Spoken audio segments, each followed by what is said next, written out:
తప్పులు చేస్తాం తప్పించుకుంటామనంటే ఏ ఒక్కరిని వదిలే ప్రసక్తే ఉండదు. తప్పు చేసినోడు శిక్ష అనుభవించాల్సిందే.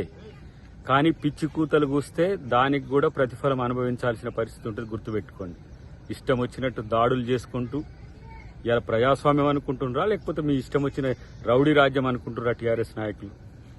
మళ్ళీ తప్పు చేయడం ఒక ఎత్తు అయితే దబాయింపు ఇంకో ఎత్తు పరిస్థితి వస్తున్నది. దాడి చేసే నీచ సంస్కృతి ఉన్న పార్టీ మీది అని చెప్పి అలా దేశమంతా తెలిసిన పరిస్థితి ఉన్నది. తగుదునమ్మా అని చెప్పేసి ఇంకా సరిదిద్దుకునే ప్రయత్నం, లేకపోతే బుకాయించే ప్రయత్నం. తప్పుడు పనులు చేసినప్పుడు అదే తీరుగా వ్యతిరేకత సమాజం నుంచి వస్తుంది. నీచ సంస్కృతి, విశృంఖలత్వం, దీన్ని సమర్థించే సన్నాసులు ఎవరైనా సరే ఆత్మపరిశీలన చేసుకోండి. ప్రభుత్వం ఇస్తే, ప్రజలు ప్రభుత్వాన్ని ఇస్తే దాన్ని సరిగ్గా వాడుకోవడం తెలియకుండా ప్రజలకు సేవ చేయడం వదిలేసి ఇలాంటి ఒక పిచ్చి పనులు చేస్తే సమాజం నుంచి కాదు, మీడియా నుంచి కాదు, ప్రతి ఒక్కరి నుంచి ఈ సమస్య ఎదుర్కోవాల్సి వస్తుంది. అది తప్పు చేసేటప్పుడు సిగ్గుపడాల్సిన అవసరం ఉంది. సిగ్గు లజ్జ లేకుండా ఇష్టం వచ్చినట్టు వ్యవహరిస్తామంటే ఎవరు మిమ్మల్ని భరించేది? డెఫినెట్ గా చట్టం తన పని తను చేసుకపోతుంది. దాడుల సంస్కృతి ఈరోజు టీఆర్ఎస్ సంస్కృతి అని చెప్పే చూస్తే అంతకంటే ఎక్కువ చేసే వ్యవస్థ ఎటువైపు నుంచైనా ఉంటుంది. అది గుర్తుపెట్టుకుంటే మంచిదని నేను వాళ్ళకు హెచ్చరిక చేస్తున్నా.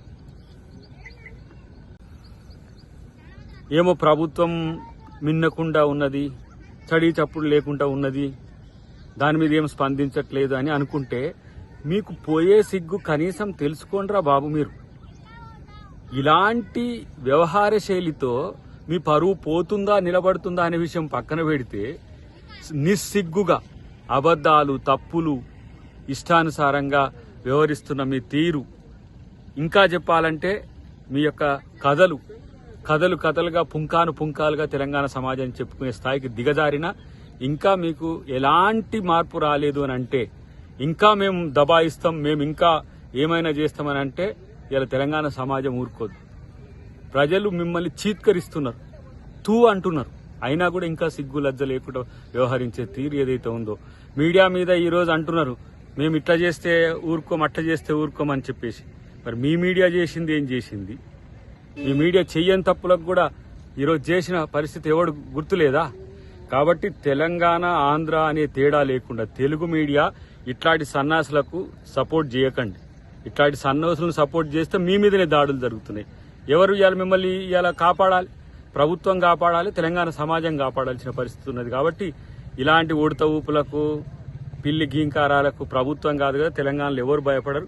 తప్పులు చేయకుండా ఉండే ఒక మంచి సంస్కృతిని నేర్చుకోండి ఇప్పటికైనా అని చెప్పి బీఆర్ఎస్ నాయకులకు హితవు.